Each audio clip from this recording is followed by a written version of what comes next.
Well, here we are in contingency planning, and life is getting worse. We've done that business impact analysis back when life was all good, and now we've had an incident occur. Life is not so good. We've resolved that. Now we're moving into a disaster. So a disaster has occurred.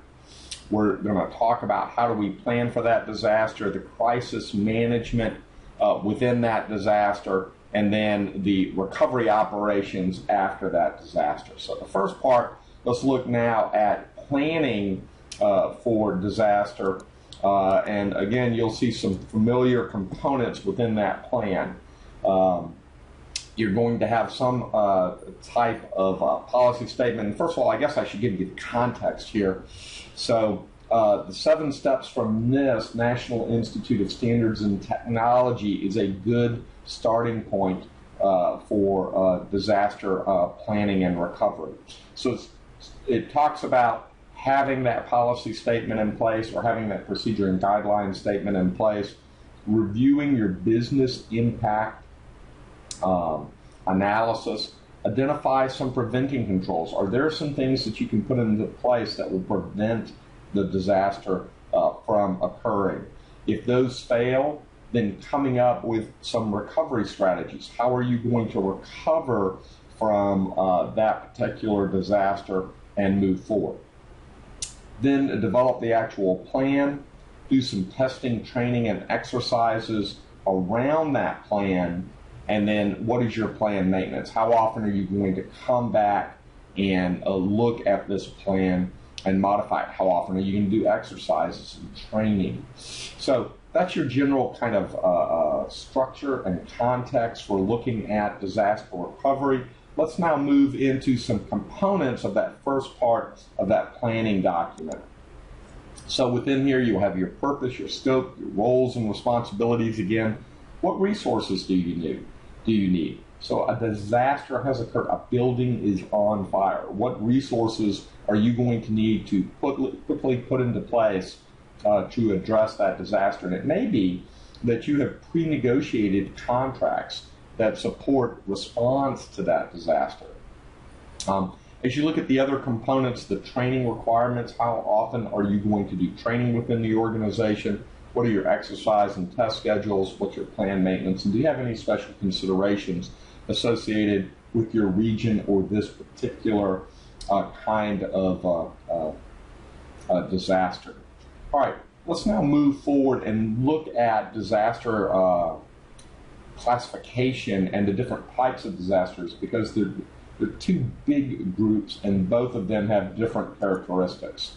So one is a rapid onset disaster and your response to that. So it's not something that you have lots of signs is going to occur, it just occurs, and then you have to respond to that. Another is a slow onset disaster, and in that particular case, you have lots of time to respond to it, and then you have to come up with some triggers or decision points when you enter into different phases of responding to a slow onset disaster. Rapid onset, not as much flexibility there, so you have to emphasize the planning so that you can respond effectively to that. And it's a little counterintuitive. Keep that in mind. If you've got a slow onset, you would think, well, planning is most important. No, rapid onset is where planning is more important because you just don't have time. All right, let's look at that planning now in a little bit more detail. So some differences here. First of all, especially in the case of a rapid onset disaster, you want to have clear roles and responsibilities for responding to that disaster.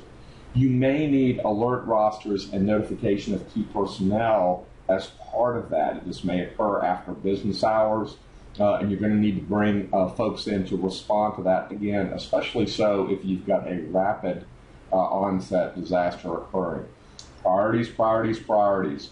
Just like a medic has to do triage on patients coming in, or a hospital has to do triage on patients coming in, you're going to have to triage all of the competing needs and demands on your time at a particular point, which means you need to, prior to the disaster, talk with senior leadership, agree to what priorities you're going to address because it's going to be critical.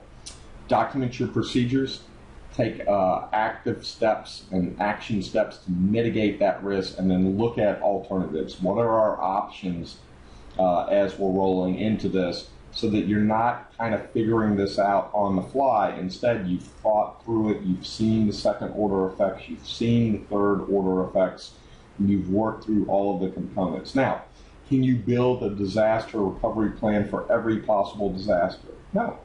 Just like everything else, you have to prioritize and put it into context.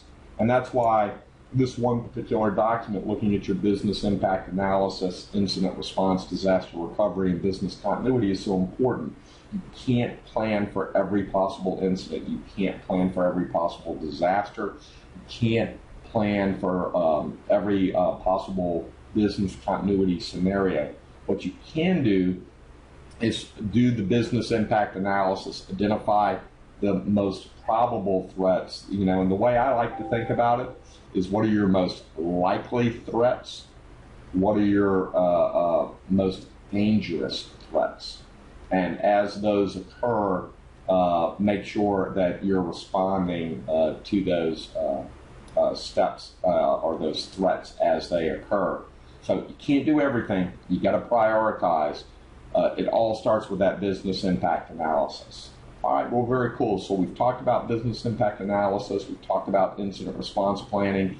Now we've talked about disaster recovery, how to plan for that, the difference between a rapid and slow onset disaster, the criticality of those kind of alert rosters, and again, thinking through all the scenarios and building the processes in place to handle a disaster. Next video, we're going to look at business continuity planning. Thanks so much for listening to this video, and I'll see you soon.